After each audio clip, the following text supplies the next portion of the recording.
E aí, pessoal, boa noite. Hoje eu queria conversar aqui bem rapidinho com vocês sobre algumas questões importantes acerca da relação entre indivíduo e sociedade, né, na sociologia clássica. E eu queria para a gente frisar um teórico que nós já trabalhamos aqui, que é o Émile Durkheim, tá? E como esse indivíduo vai pensar a relação entre indivíduo e sociedade. Primeiro, como que os clássicos pensavam esta relação, tá? Primeiro, nós vamos ter o Durkheim, né? O Émile Durkheim, esse sociólogo francês, que é da corrente positivista, né? Dos três clássicos da sociologia, ele é o mais positivista. E ele entendia que havia uma certa. Que a sociedade fazia uma impressão nos indivíduos dos parâmetros sociais, das normas sociais, né? A maneira como o indivíduo passa a interpretar a sociedade é impressa pela sociedade nele. De que maneira? Esses fatos sociais são impressos no indivíduo através da coerção, tá? Coerção é o elemento do fato social que faz com que este fato seja impresso no indivíduo. Guardem esse termo, fato social, que nós iremos voltar para ele. Nós temos também a figura do Weber, né, onde o Weber vai fazer uma análise muito mais a partir do indivíduo, né, da ação do indivíduo. Ele vai fazer uma análise da ação dos indivíduos em sociedade, ou como ele vai chamar, a ação social desses indivíduos. E nós temos também a figura de Karl Marx, né, também alemão, junto com Weber, né, da escola alemã de sociologia clássica. E o Marx, ele vai, dentro dessa perspectiva de relação entre indivíduo e sociedade, ele vai pensar, né, dentro daquele que ele vai chamar de luta de classes, tá? Que seria a partir da luta de classes que toda a história seria moldada, a sociedade, indivíduos, né, tudo isso seria moldado a partir da luta de classes, certo?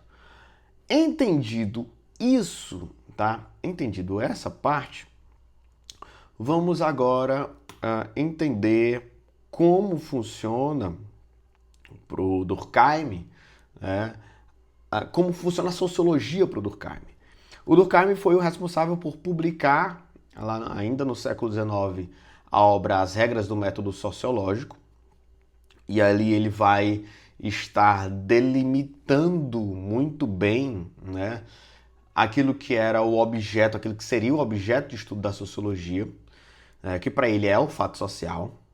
E esse fato social, ele possui três características em Durkheim, possui três características muito específicas, que o fato social para o Durkheim, ele é geral, ou seja, ele não é uma característica individual minha, ele não é uma característica apenas do Rafael, apenas do professor Rafael, tá?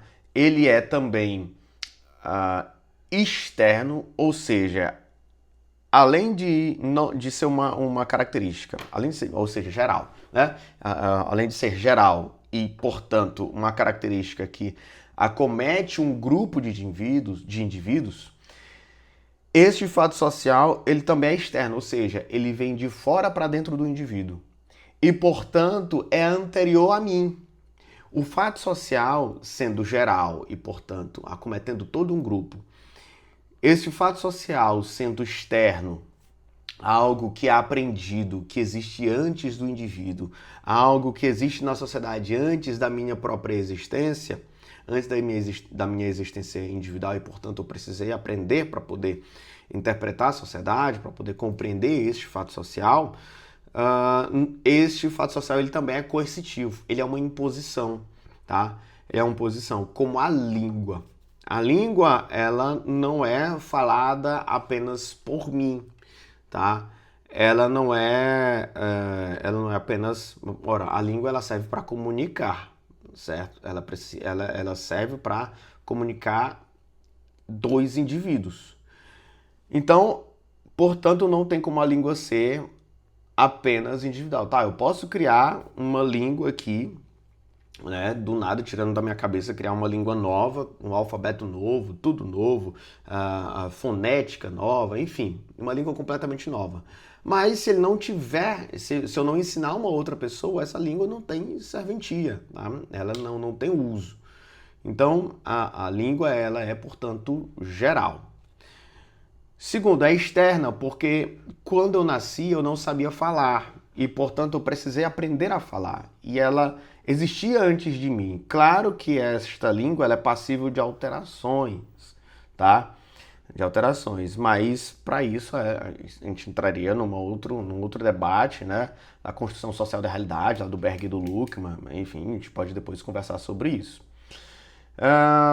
Tá, ele é geral, ele é externo e coercitivo.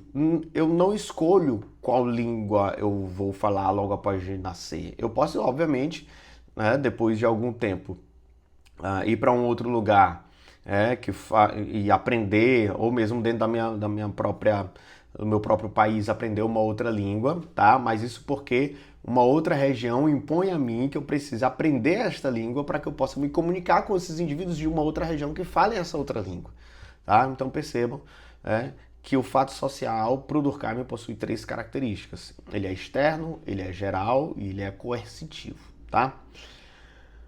Um outro ponto importante da teoria durkheimiana é o conceito de anomia. E para nós entendermos o conceito de anomia, nós precisamos entender aquilo que ele pensava sobre as instituições sociais. Lembre-se, ele era um positivista. Se você tem dúvidas sobre o positivismo, a gente tem vídeo aqui já no YouTube sobre o que era o positivismo. Mas enfim, as instituições sociais, para o Durkheim, para o pensamento positivista, precisavam estar atuando em uma perfeita anomia. E o Durkheim vai fazer uma comparação com um ser biológico, um corpo biológico, né? Então imaginem que cada instituição social, como a família, como o direito, como a educação, a religião, a política, essas instituições sociais, cada uma delas é um órgão e elas precisam estar em perfeita consonância. O que isso quer dizer? Significa dizer que eles precisam estar atuando perfeitamente, precisam estar, né, em pleno funcionamento. Se acontece o contrário, se uma dessas instituições sociais apresenta um mau funcionamento, essa sociedade entraria naquilo que o Durkheim vai chamar de anomia, estado anômico, ou seja, de adoecimento. Essa sociedade cujas instituições sociais não estão em pleno funcionamento entraria em um estado de anomia. Inclusive, quando ele vai fazer uma análise sobre o suicídio, ele vai dizer que existe um tipo de suicídio que é típico de sociedades cujas instituições sociais não estão em bom funcionamento, que é o chamado suicídio anômico. Isso vocês depois podem estar dando uma olhada, dando uma pesquisada sobre essa questão do suicídio em Durkheim. Assim, vou ficar devendo para vocês, tá? Mas era uma conversa bem rápida, né? Com apenas, não tão rápida, né? A gente tem 8 minutos aqui. A minha ideia era fazer um videozão de 30 minutos, 40 minutos, 1 hora sobre isso, tá? Mas o tempo urge.